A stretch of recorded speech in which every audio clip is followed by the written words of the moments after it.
Question 2 का first है give scientific reason. देखिए, अब ये क्वेश्चन 2 का जो है वो कंपलसरी है, A part is also compulsory, but then यहाँ पे आपको ऑप्शंस मिल रहे हैं। साइंटिफिक रीजन है, एनी 2 आपको लिखना है, ये है 4 मार्क्स के लिए। तो 2-2 मार्क्स ईच क्वेश्चन कैरी करते हैं, तीनों आता है तो तीनों में से कोई भी दो जो आपको बहुत ज़्यादा कंफर्म है कि ये मेरा राइट हो सकता है, तो वो आंसर लिखे। एनी 2 है, 2-2 मार्क्स के, तो 2-2 ऑप्शन होने चाहिए, but for a safer side 3-3 points लिखना ज़रूरी है। तो यहाँ पे भी 3 क्वेश्चंस दिए हुए हैं, उसका हमें साइंटिफिक रीज़न लिखना है। ठीक है, तो पहला तो है, पहले तो सिलेक्ट करना, आप तीनों पढ़ लो एंड सिलेक्ट कर लो जो आपको बेस्ट आंसर आता है, वो दोनों अटेम्प्ट करने हैं। और जब आपको लास्ट में एंडिंग में फ्री टाइम मिलता है तो आप थर्ड वाला लिख सकते हो। ओके, टाइम मैनेजमेंट भी करना है साथ में। For electric power transmission copper और aluminium wire is use. Electric power transmission, पहले तो हमें समझ जाना है कि इलेक्ट्रिक पावर ट्रांसमिशन क्या है। इलेक्ट्रिक पावर ट्रांसमिशन होता है कि हमें इलेक्ट्रिसिटी उसमें से पास करनी है, ट्रांसमिशन मतलब ट्रांसफ़र होता है, तो ट्रांसमिट करनी है, पास करनी है, यहाँ से इलेक्ट्रिसिटी जाना चाहिए। तो उसके लिए क्या यूज़ करते हैं, कौन सा वायर यूज़ करते हैं, कॉपर और एल्यूमिनियम। आपने अपने घर पे भी देखा होगा कि जो इलेक्ट्रिसिटी में जो वायर यूज़ होता है वो कॉपर या एल्यूमिनियम से बने होते हैं। तो वो यूज़ करते हैं, उसका हमें साइंटिफिक रीज़न देना होता है। सबसे पहले अगर हमें इलेक्ट्रिसिटी पास करना है तो वो कंडक्टर होना चाहिए। कॉपर और एल्यूमिनियम अच्छे कंडक्टर है, उनका रेजिस्टिविटी कम है। Okay, copper and aluminium has large number of free electrons, है ना। अगर हमें करंट पास करना है तो हमें सबसे ज़्यादा रिक्वायरमेंट, सबसे पहली रिक्वायरमेंट होती है कि उस मेटल में सबसे ज़्यादा फ्री इलेक्ट्रॉन होने चाहिए। Then hence copper and aluminium is good conductor,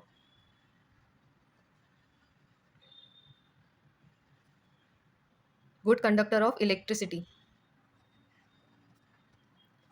okay, and then third point भी लिख सकते हो कि they have lower resistance, they have lower resistance to the flow of electric current.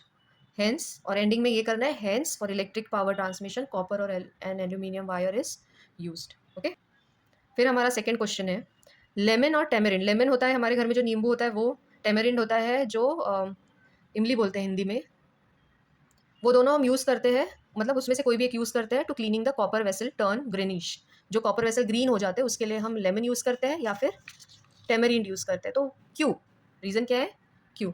तो सबसे पहले जो कॉपर वेसल होता है वो कॉपर का बना है, तो कुछ देर बाद उसमें क्या होता है, कॉपर कार्बोनेट का एक लेयर बन जाता है। उसमें क्या बन जाता है, कॉपर कार्बोनेट का लेयर। उसके वजह से उसको कलर मिल आ जाता है ग्रीन, ग्रीनिश कलर का हो जाता है। और जब हम लेमन या फिर टैमरिंड यूज़ करते हैं तो इसमें क्या होता है, सिट्रिक एसिड प्रेजेंट होता है, जिसमें सिट्रिक एसिड है। तो ये एसिड है और ये जो CO3 है वो बेस है, और हमें पता होता है कि जब एसिड और बेस मिलते हैं तो न्यूट्रलाइजेशन रिएक्शन होती है, हेंस न्यूट्रलाइजेशन रिएक्शन हो जाएगी। न्यूट्रलाइजेशन रिएक्शन टेक्स प्लेस, और ये जो बेस फॉर्म हो गया है उसको ये सिट्रिक एसिड ने जो है वो न्यूट्रलाइज कर दिया है, तो अभी वो नहीं होगा। ठीक है, एंड देयरफॉर हम लिखेंगे देयरफॉर लेमन और tamarind is used for cleaning copper vessel turn greenish. तो उसका जो ग्रीन, थर्ड गिव रीजंस है, elements belong to the same group have the same valency. Periodic table का है, पीरियोडिक टेबल में ग्रुप क्या होते हैं, जो ऐसे वर्टिकल कॉलम में जो लिस्टेड होता है। तो सबसे पहले वैलेंसी क्या है, वैलेंसी है द इलेक्ट्रॉन गेन लूज और share to make the bond with other atoms और मॉलिक्यूल। ठीक है, अब वैलेंसी डिपेंड होती है वैलेंस इलेक्ट्रॉन में। एक चीज़ ध्यान रखना है, जो ग्रुप होते हैं, जो ग्रुप के नंबर होते हैं उसमें क्या सिमिलरिटी होती है कि उसके वैलेंस इलेक्ट्रॉन सेम होते हैं। तो हम यहाँ पे लिखेंगे group has same valence electrons. हम लिखेंगे every group has elements that with same valence electron. Okay, तभी हम उसको वो स्पेसिफिक ग्रुप में डालेंगे जिसके सेम वैलेंस इलेक्ट्रॉन होंगे। और वैलेंसी का लिख देना, वैलेंसी क्या है, वैलेंसी डिपेंड्स ऑन, या फिर valency can be decided on, calculated, depends on valence electron, and therefore elements belonging to same group have the same valency. Example देना तो एग्जाम्पल भी दे सकते हो, जैसे ग्रुप 1 का एलिमेंट है, ग्रुप 1 का एलिमेंट है तो उसमें जितने भी एलिमेंट है सबकी वैलेंसी रहेगी +1 प्लस। ग्रुप 2 की होती है वैलेंसी 2। ग्रुप 7 जाओगे तो वैलेंसी होगी वैलेंस ग्रुप 7 अगर है तो उसमें वैलेंस इलेक्ट्रॉन 7 होते हैं तो वो 1 गेन करते हैं तो उनका वैलेंसी होता है 1 माइनस। ठीक है, अब देखिए ये क्वेश्चन 2 का बी है 6 मार्क्स का। इसमें एनी 3 अटेम्प्ट करना है, टोटल 5 क्वेश्चंस दिए हुए इसमें से कोई भी 3 अटेम्प्ट करना है, 2-2 मार्क्स ईच के रहेंगे, 5 में से आप कोई भी करो। तो पहला क्वेश्चन देखते हैं, how do we feel about air. कभी भी क्वेश्चन को अच्छे से पढ़ना, ईच एंड एवरी वर्ड का मीनिंग निकाल के। How do we feel about air in each of the following condition, कि ये जो कंडीशन दी हुई है उसमें हमें कैसा फील होता है, किसके बारे में, एयर के बारे में कैसा फील होता है। अभी 2 मार्क का क्वेश्चन है, उसमें भी ए और बी दिया हुआ है तो यहाँ पे भी 1 लाइन आंसर आएगा, यहाँ पे भी 1 लाइन आंसर आएगा। ओके, अभी ए क्वेश्चन है, how do we feel about air when in the following condition. पहली कंडीशन है relative humidity is more than 60% और दूसरा है relative humidity is less than 60%। How we feel वो नहीं लिखना है, एयर क्या होती है वो लिखना है। अभी 60% की ज़्यादा ह्यूमिडिटी ज़्यादा है तो हम लिखेंगे air is humid.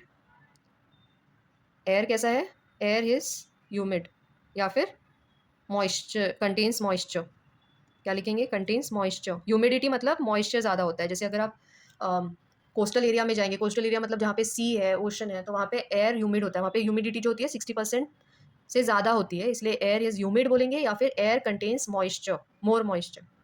Relative humidity is less than 60%, in that case air जो होती है वो ड्राई होती है, एयर इज़ ड्राई, ऐसे लिखेंगे। ठीक है, ये दो एक पॉइंट लिख दिया तो आपको 2 मार्क्स मिल जाएंगे। उसके बाद सेकेंड क्वेश्चन है इसमें, कंप्लीट द फॉलोइंग रिएक्शन। अब ये जो रिएक्शन है उसे हमें कंप्लीट करना है। यहाँ पे दिया है C12H22O11। ठीक है, तो जब हम इसको हीट करते हैं तो हमें कार्बन अलग हो जाता है और इसमें जो जो वाटर कंटेंट है वो अलग हो जाता है। वाटर इज H2O, ये भी 2 मार्क का है, दोनों सही लिखोगे और इसको बैलेंस कर दोगे। बैलेंस, कोई भी रिएक्शन लिखते टाइम उसका बैलेंसिंग करेक्टली करना इज़ वेरी इंपॉर्टेंट। इसको बैलेंस कर दोगे then you will get the 2 marks, 1 mark for the writing this and balancing के लिए। अभी C12 है, यहाँ पे C निकल रहा है तो यहाँ पे लिख दो 12। ठीक है, हो गया। अभी H2O, ये 22 है, यहाँ पे H2 है तो इसको 22 को 2 से डिवाइड करेंगे तो 11 आ जाएगा। ऑक्सीजन भी 11 है और यहाँ पे 1 है तो 11 परफेक्टली बैठ रहा है तो 11H2O। So collectively we can say C12H22O11 on heating gives 12 carbon 12C plus 11H2O। Okay, ये कंप्लीट करने के बाद आपको 2 मार्क्स मिल जाएंगे। Distinguish between mass and weight, इसका एक वीडियो भी बनाया है मैंने, आप उसको जाके चेक कर सकते हो।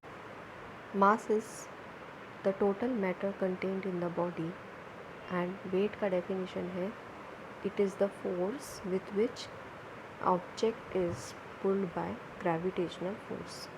Mass is a scalar quantity, weight is vector quantity. National satellite as unit of mass IR, is kg, unit of weight is और ये newton. PSLV stands for vehicle, तो वो लॉन्चिंग के लिए यूज़ होता है। लॉन्चर जो आएगा वो आएगा PSLV। यहाँ पे सैटेलाइट का नाम होगा ISRS, तो ये आपको लर्न करके लिखना। पीरियड इज, ये हॉरिजॉन्टल जो होते हैं उसको हम रो, और जो ग्रुप होता है वर्टिकल कॉलम। ठीक है, तो डेफिनेशन हम period, the horizontal rows in periodic table are called as periods and vertical columns in modern periodic table are called as groups. 10 periods and 18 groups.